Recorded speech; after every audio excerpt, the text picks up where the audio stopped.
राघव और सोनी पति पत्नी थे। राघव तो उस मोहल्ले में बहुत पहले से रह रहा था, पर सोनी को आए हुए अभी कुछ ही वक्त हुआ था। जिस चुड़ैल की दहशत पूरे मोहल्ले में थी, उससे सोनी को हमदर्दी हुई और उसने उसे 2 लड्डू दे दिया। लड्डू देते ही चुड़ैल ने सोनी को अपने बस में कर उसे भी एक चुड़ैल बना दिया और उसके सहारे औरतों को पकड़कर उनको लड्डू बनाने लगी। अब मैं क्या करूं? मेरी सोनी को उस चुड़ैल ने तो चुड़ैल ही बना दिया। कितनी भोली भाली थी। माना कि हम दोनों आपस में हमेशा लड़ते थे, पर मैं उससे प्यार भी करता था। उस पागल को मैंने कितनी बार कहा था कि उस चुड़ैल से इतनी हमदर्दी ना रखे। मुझे तो अब कुछ समझ नहीं आ रहा कि आखिर मैं अपनी सोनी को कैसे बचाऊं, कैसे बचाऊं, कैसे बचाऊं। राघव, क्या हुआ? आज ऑफिस नहीं जाना क्या आपको? आप कब से इधर उधर टहल रहे हैं? मैंने आपका लंच पैक कर दिया और नाश्ता भी मेज पर लगा दिया है। चलिए खाना खा लीजिए। हाँ हाँ, आ रहा हूँ। अब एक चुड़ैल के हाथ का खाना भी खाना पड़ेगा। ये कैसी आफत आ गई है? क्या तुम कुछ बड़बड़ा रहे हो? क्या बोल रहे हो? राघव जल्दी जल्दी खाकर ऑफिस चला जाता है, पर यही बात सोचता रहता है कि वो अपनी सोनी को कैसे बचाए। मैं अपनी सोनी को कैसे बताऊं, कैसे बताऊं? मुझे कुछ ना कुछ सोचना पड़ेगा।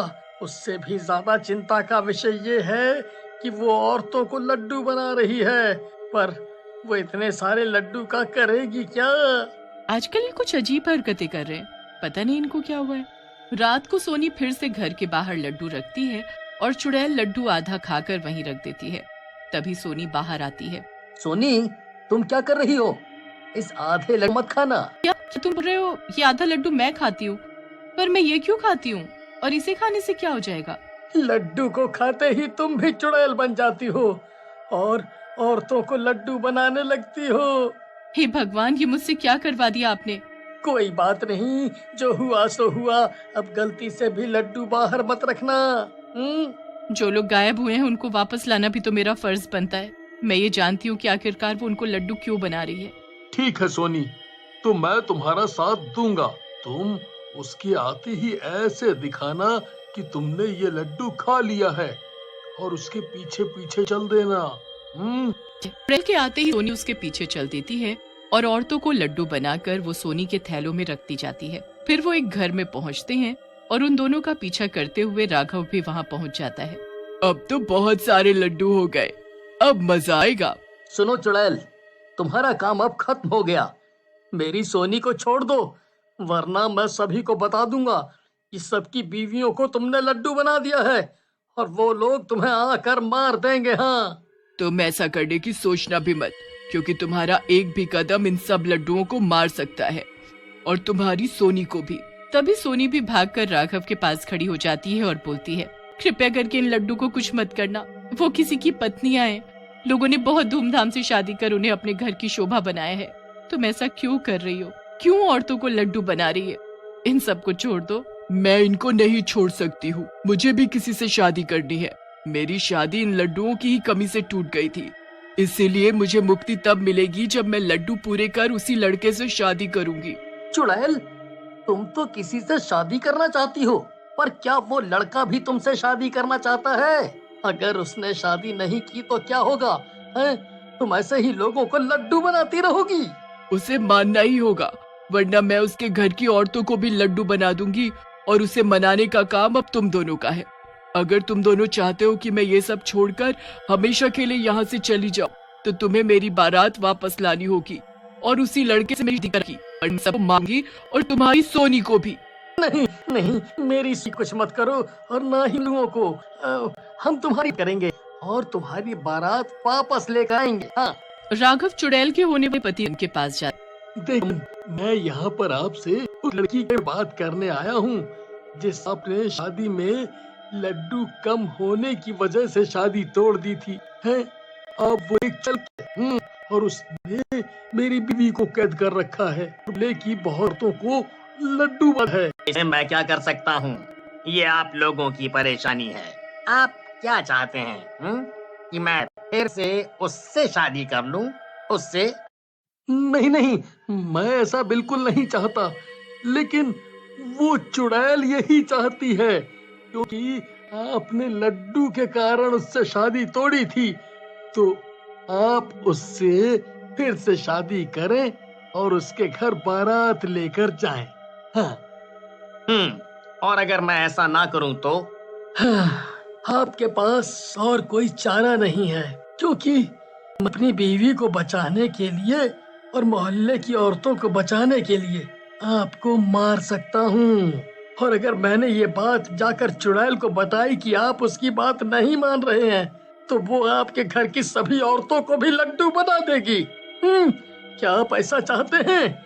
और अगर नहीं चाहते हैं तो जाकर शादी की तैयारी करें और उसके घर बारात लेकर जाएं, बस।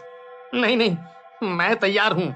अपने घर के लोगों की जान बचाने के लिए मैं उससे शादी करने को तैयार हूँ और उसके घर बारात भी लेकर जाऊंगा, ठीक है?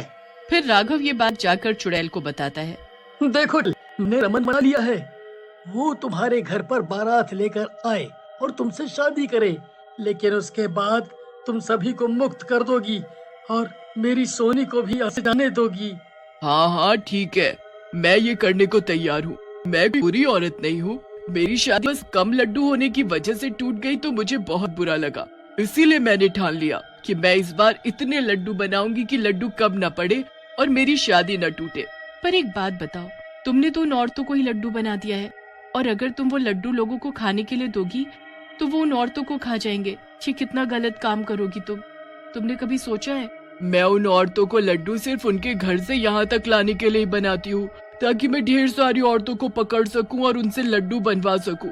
जो लड्डू रखता है मैं सिर्फ उन्हीं को पकड़ती हूँ, क्योंकि वो लोग मेरी शादी के लिए भरपूर लड्डू बना सके। खैर, ये बात मैंने आज तक किसी को नहीं बताई थी, लेकिन तुम दोनों अच्छे इंसान लगते हो, इसीलिए मैं तुम लोगों को दिखाती हूँ। मैंने सभी औरतों को अपनी कैद में और अपने वश में करके उनसे लड्डू बनवाने का काम करती हूँ। आओ मेरे पीछे। चुड़ैल राघव और सोनी को लेकर एक अंधेरे कमरे में घुस जाती है। फिर अचानक से एक रोशनी के साथ वो कमरा चमकने लगता है और उनकी नजर जिधर जाती है उधर लड्डू ही लड्डू होते हैं और औरतें लड्डू बनाते हुए देख रही होती हैं। शुक्र है तुमने इनमें से किसी को कुछ नहीं किया, क्योंकि भगवान भी तुम्हें ये हक नहीं देते हैं कि तुम किसी की जिंदगी लो, और तुम तो अपने दुख की वजह से एक चुड़ैल बनी हो। तुम्हें तो इन औरतों पर दया आनी चाहिए। 2 दिन बाद रमन बारात लेकर चुड़ैल के घर आ जाता है। ढोल के साथ लोग नाचते हुए उसके दरवाजे पर आते हैं। देखो, अब तो तुम्हारी बारात भी आ गई और दूल्हा भी है।